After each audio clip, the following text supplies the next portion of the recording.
Hello everyone, எல்லாரும் எப்படி இருக்கீங்க? ஹாப்பி சண்டேங்க. இன்றைக்கி வந்து சிக்கன் சூப், சிக்கன் குழம்பு என்னோடய ஸ்டைலில் பண்ண போகிறேங்க. வாங்க பார்க்கலாம் எப்படி பண்ணுறதுன்ட்டு. நான் வந்து ஒரு 3 வெங்காயம் 2 தக்காளி எடுத்துருக்கேங்க. கட் பண்ணி வச்சுருக்கேன். இது வந்து நம்ம அரைக்க தான் போகிறோம். ரொம்ப நைஸாக வேண்டாம், கொஞ்சம் கொரன்னு அரைச்சா போதும். அதுக்கப்புறம் பேஸ்ட் பண்ணுறதுக்காக ஒரு அரை மூடி தேங்காய், முந்திரி வந்து ஒரு 10, பாதாம் ஒரு 10, எள்ளு ஒரு ஸ்பூன் எடுத்துருக்கேன். எல்லாம் பச்சையாக தாங்க, அப்படியே அரைக்கலாம். அரைக்கிறது மட்டும் கொஞ்சம் நைஸாக அரைச்சிக்கோங்க, மையாக இருக்கணும். அதுக்கப்புறம் மசாலா ரெடி பண்ணணும். அதுக்கு வந்து தனியா ஒரு ஸ்பூன், சீரகம் ஒரு ஸ்பூன், சோம்பு ஒரு அரை ஸ்பூன், மிளகு ஒரு ஸ்பூன், ஸ்டார் அனீஸ் 1, இலாச்சி 2, லவங்கம் ஒரு 7 எடுத்துக்கோங்க. ஜாப்பத்திரி, பட்டை, பிரியாணியாக்கும் கொஞ்சம் கொஞ்சமாக எடுத்துக்கோங்க. இது வந்து நல்லா வறுக்கணும். ட்ரை ரோஸ்ட் பண்ணிவிட்டு தான் பவுடர் பண்ணணும். நான் பண்ணிட்டேன் பவுடர், அதனால வந்து ட்ரை ரோஸ்ட் பண்ணலைங்க, ஏற்கனவே இருந்துச்சு.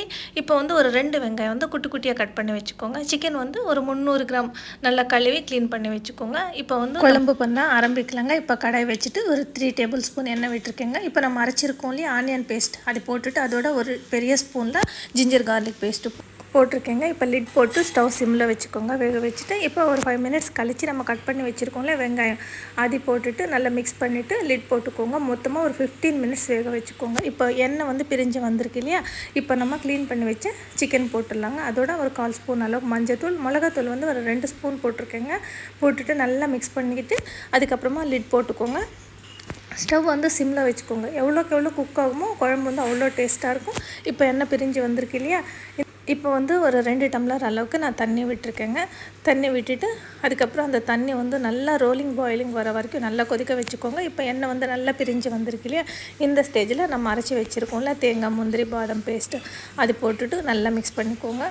ஸ்டவ் வந்து இப்போ வந்து ஹையில் வச்சுக்கோங்க. நல்லா கொதி வரட்டும். கொதி வர வரைக்கும் நல்லா ஹை வச்சுட்டு அதுக்கப்புறம் இப்போ தான் நான் உப்பு போடுறேன். இது வரைக்கும் எதுவும் போடல. ஒரு 2 டேபிள் ஸ்பூன் அளவுக்கு நான் கல்லுப்பு போட்டிருக்கேங்க. நல்லா கொதிச்சதுக்கப்புறமா இப்போ நம்ம ட்ரை ரோஸ்ட் பண்ணி வச்சுருக்கோம் இல்லையா மசாலா பொடி, இந்த ஸ்டேஜில் இது போட்டு கருவேப்பிலை, கொத்தமல்லி இருந்தாலும் போட்டுக்கோங்க. என்கிட்ட இல்லை, அதனால் போடலை.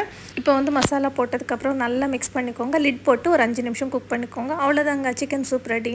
இப்போ வந்து தோசை ஊற்ற ஆரம்பிக்கலாம். தோசை ஊற்றிட்டு தோசை மேலே சிக்கன் சூப் போட்டு சாப்பிட்டா சூப்பராக இருக்குங்க. அவ்வளோதாங்க, நம்ம தோசை சிக்கன் சூப் ரெடி. நீங்களும் ட்ரை பண்ணுங்கள், எப்படி இருக்குன்னு சொல்லுங்கள். பிடிச்சிருந்தால் லைக் பண்ணுங்கள், ஷேர் பண்ணுங்கள், சப்ஸ்கிரைப் பண்ணுங்கள்.